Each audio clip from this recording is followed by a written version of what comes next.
Hi ನಮಸ್ಕಾರ ಎಲ್ಲರಿಗೂ welcome back to my YouTube channel. ನಾನು ನಿಮ್ಮ ಪ್ರೀತಿಯ ಕಮಲ. ಹೇಗಿದ್ದೀರಾ ಎಲ್ಲರೂ ಚೆನ್ನಾಗಿದ್ದೀರಾ ಅಂತ ಭಾವಿಸ್ತೀನಿ. ನಾನು ಕೂಡ ಚೆನ್ನಾಗಿದ್ದೀನಿ. ಇವತ್ತಿನ ದಿನ ನಾವು ಹಬ್ಬಕ್ಕೆ ಅಂತ ಶಾಪಿಂಗ್ಗೆ ಹೋಗ್ತಾ ಇದ್ದೀವಿ. ಯಾರ್ಯಾರು ಅಂತ ಹೇಳೋದಾದರೆ ನಾನು ನನ್ನ ಓರ್ಗಿತ್ತಿರಾದ ಮತ್ತು ಇನ್ನೊಬ್ಳು ನಮ್ಮ ಚಿಕ್ಕ ಮಾವನ ಸೊಸೆ ಮಿನಿ ಓರ್ಗಿತ್ತಿ ಸೌಮ್ಯ, 3 ಜನನೂ ಕೂಡ ಹೋಗ್ತಾ ಇದ್ದೀವಿ. ಫಾರ್ ದ ಫಸ್ಟ್ ಟೈಮ್ ನಾನು ಬಸ್ಸಲ್ಲಿ ಹೋಗ್ತಾ ಇರೋದು. ಆಧಾರ್ ಕಾರ್ಡ್ ಯೂಸ್ ಮಾಡ್ಕೊಂಡು ಅಂತಲೇ ಹೇಳ್ಬೋದು. ನೀವು ಹೇಳಿದ್ರೆ ನಂಬ್ತಿರೋ ನಂಬಲ್ವೋ ಗೊತ್ತಿಲ್ಲ. ಇದುವರೆಗೂ ನಾನು ಬಸ್ಸಲ್ಲಿ ಆಧಾರ್ ಕಾರ್ಡ್ ಯೂಸ್ ಮಾಡಿಕೊಂಡು ಒಂದಿನನೂ ಕೂಡ ಹೋಗಿಲ್ಲ. ಇವ್ರ ಜೊತೇಲಿ ನಾನು ಇವತ್ತು ಬಸ್ಸಲ್ಲಿ ಹೋಗ್ತಿದ್ದೀನಿ. ತುಂಬ ಅಂದರೆ ತುಂಬ ಖುಷಿ ಆಗ್ತಿದೆ. ಇವತ್ತಾದರೂ ನಾನು ಯೂಸ್ ಮಾಡ್ಕೊಂಡಲ್ಲ ಆಧಾರ್ ಕಾರ್ಡ್, ಫ್ರೀ ಬಸ್ಸ ಅಂತ ನನಗೆ ಖುಷಿ ಆಗ್ತಿದೆ.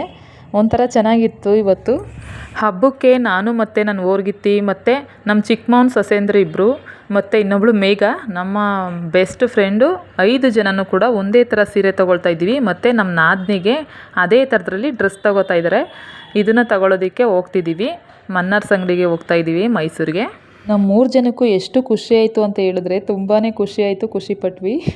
ಈ ಬಸ್ಗಳಲ್ಲಿ ತುಂಬಾ ರಶ್ಶು, ಕೂತ್ಕೊಳ್ಳೋಕ್ಕೆ ಜಾಗ ಸಿಗಲ್ಲ, ನಿಂತ್ಕೊಂಡು ಹೋಗ್ಬೇಕು ಅಂತ ಹೇಳ್ತಾರೆ, ನಿಂತ್ಕೊಳ್ಳೋಕ್ಕೂ ಕೂಡ ಜಾಗ ಸಿಗಲ್ಲ ಅಂತ ಹೇಳ್ತಾ ಇರ್ತಾರೆ. ಅಂಥದ್ರಲ್ಲಿ ನನಗೆ ಫಸ್ಟ್ ಟೈಮ್ ಬರ್ತಿರೋದ್ರಿಂದ ಸೀಟ್ ಸಿಕ್ತು. ಅದೊಂಥರ ಖುಷಿ ಆಗ್ತಿದೆ. ಬನ್ನಿ ನೀವು ನಮ್ಮ ಜೊತೆಲಿ ಸೀರೆ ಶಾಪಿಂಗ್ ಮಾಡ್ಕೊಂಡು ಬರೋಣ.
ನೋಡೋದಕ್ಕೆ ತುಂಬ ಸುಂದರವಾಗಿರುವಂತಹ ನಮ್ಮ ಮೈಸೂರೇ ಒಂದು ಚೆಂದ ಅಲ್ವಾ?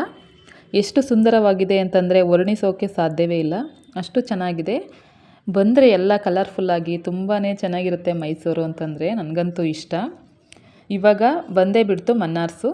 ನಾವು ಮನ್ನಾರ್ಸ್ ಕಡೆಗೆ ಹೋಗ್ತಾ ಇದ್ದೀವಿ. ಯಾವಾಗಲೂ ಕಡಿಮೆ ಆಗಿದೆ ಇರುವಂತಹದ್ದು ಅಂತಂದರೆ ಈ ಮನ್ನಾರ್ಸು ಮತ್ತು ಸುಮಂಗಲಿ. ಇವೆರಡು ಸಿಲ್ಕ್ ಆ್ಯಂಡ್ ಟೆಕ್ಸ್ಟೈಲ್ಸಲ್ಲಿ ಮಾತ್ರ ಯಾವಾಗಲೂ ಗಿಜಿ ಅಂತಲೇ ಇರ್ತಾರೆ ಜನಗಳು ಮಾತ್ರ. ಈ ನಮ್ಮ ಹೆಣ್ಮಕ್ಳಿಗೆ ಈ ಸೀರೆ ಮೇಲಿರೋ ಕ್ರೇಜು ಯಾವ ಶತಮಾನಗಳಿಗೂ ಕಡಿಮೆ ಆಗಲ್ಲ ಅಂತ ಅಂದ್ಕೊಳ್ತೀನಿ. ಅಷ್ಟು ಚೆನ್ನಾಗಿ ಸೀರೆ ತಗೊಳ್ಳೋದಕ್ಕೆ ಯಾವಾಗಲೂ ನೋಡಿದ್ರೆ ಗಿಜಿ ಅಂತಲೇ ಬರ್ತಾರೆ. ಒಂದು ದಿನ ಕೂಡ ಇಲ್ಲಿ ರಶ್ ಇಲ್ಲ ಅಂತ ಹೇಳೋ ಹಾಗೆ ಇಲ್ಲ. ಅಷ್ಟು ಜನ ಬರೀ ಹೆಣ್ಮಕ್ಳೇ ತುಂಬ ಜನ ಇರ್ತಾರೆ. ಈ ಗಂಡಂದಿರಿಗಂತೂ ಹೆಂಡ್ತಿರು ಸೀರೆ ತಗೊಳ್ಳೋ ತನಕ ತಾಳ್ಮೆಯಿಂದ ಕಾಯ್ತಾ ಕೂತ್ಕೋತಾರಲ್ಲ, ಅದಕ್ಕೆ ನನ್ನ ಕಡೆಯಿಂದ ಒಂದು ಬಿಗ್ ಸೆಲ್ಯೂಟ್ ಅಂತಲೇ ಹೇಳ್ಬೋದು. ಅಷ್ಟು ರಶ್ಶು ಅಂದರೆ ರಶ್ಶು. ನಾವು ಕೂಡ ಸೀರೆ ಎಲ್ಲ ತೊಗೊಂಡು ಹೊರಗಡೆ ಬರೋ ತನಕ ಸುಸ್ತಾಗೋಯ್ತು. ಅಲ್ಲೇ ಬಂದು ಕಲ್ಲಂಗಡಿ ಹಣ್ಣನ್ನು ಕೂಡ ತಿಂದು ಹಾಗೆಯೇ ಮಸಾಲ ಪುರಿ ತಿನ್ನೋಣ ಅಂತ ಅಂದ್ಬಿಟ್ಟು ಅಲ್ಲೇ ಕೂತ್ಕೊಂಡು ತಿಂದ್ವಿ. ತುಂಬಾ ಒಂಥರ ಚೆನ್ನಾಗಿತ್ತು ಕಾಲ ಕಳೆದಿದ್ದು ಇವತ್ತು, ಅಷ್ಟು ಚೆನ್ನಾಗಿತ್ತು. ಹಾಗೆಯೇ ನಾವು ತಿಂದ್ಕೊಂಡು ಸಬರ್ ಬಸ್ ಸ್ಟ್ಯಾಂಡ್ ಕಡೆಗೆ ಹೊರಟ್ವಿ. ಆಮೇಲೆ ಜ್ಯೂಸನ್ನು ಕೂಡ ಕುಡಿದ್ವಿ. ಯಾರಿಗೆ ಖುಷಿ ಆಯಿತೋ ಏನೋ ಗೊತ್ತಿಲ್ಲ, ನನಗಂತೂ ತುಂಬಾ ಸಿಕ್ಕಾಪಟ್ಟೆ ಖುಷಿ ಆಯಿತು. ಒಟ್ಟಿಗೆ ಬಂದಿದ್ದು ಈ ರೀತಿ ಬಸ್ಸಲ್ಲಿ ನಾವು ಪ್ರಯಾಣ ಮಾಡಿದ್ದು ಎಲ್ಲ ನೋಡಿದ್ರೆ ತುಂಬ ಅಂದರೆ ತುಂಬ ಖುಷಿಪಟ್ಟೆ ನಾನು. ಸರಿ ಅಂತ ಅಂದ್ಬಿಟ್ಟು ಇವಾಗೆಲ್ಲ ಜ್ಯೂಸ್ ಎಲ್ಲ ಕುಡ್ಕೊಂಡು ಮನೆ ಕಡೆಗೆ ಹೊರಟ್ವಿ. ಇದೇ ನಮ್ಮ ಸೀರೆ ತೊಗೊಂಡಿದ್ದು, 5 ಸೀರೆ ಮತ್ತು 1 ಡ್ರೆಸ್ಸು ತೊಗೊಂಡ್ವಿ. ಇದಾಗಿತ್ತು ಇವತ್ತಿನ ದಿನ ಫ್ರೆಂಡ್ಸ್. ಇಷ್ಟ ಆಗಿದ್ರೆ ಒಂದು ಲೈಕ್ ಮಾಡಿ, ಶೇರ್ ಮಾಡಿ, ಕಮೆಂಟ್ ಮಾಡಿ. ಇನ್ನೂ ಯಾರು ಸಬ್ಸ್ಕ್ರೈಬ್ ಮಾಡ್ಕೊಂಡು ನೋಡಿಲ್ಲ ಅವರು ಸಬ್ಸ್ಕ್ರೈಬ್ ಮಾಡ್ಕೊಂಡು ನೋಡಿ. ಸಿಗ್ತೀನಿ ನೆಕ್ಸ್ಟ್ ವ್ಲಾಗಲ್ಲಿ. ಅಲ್ಲಿವರೆಗೂ ಟೇಕ್ ಕೇರ್, ಬಾಯ್.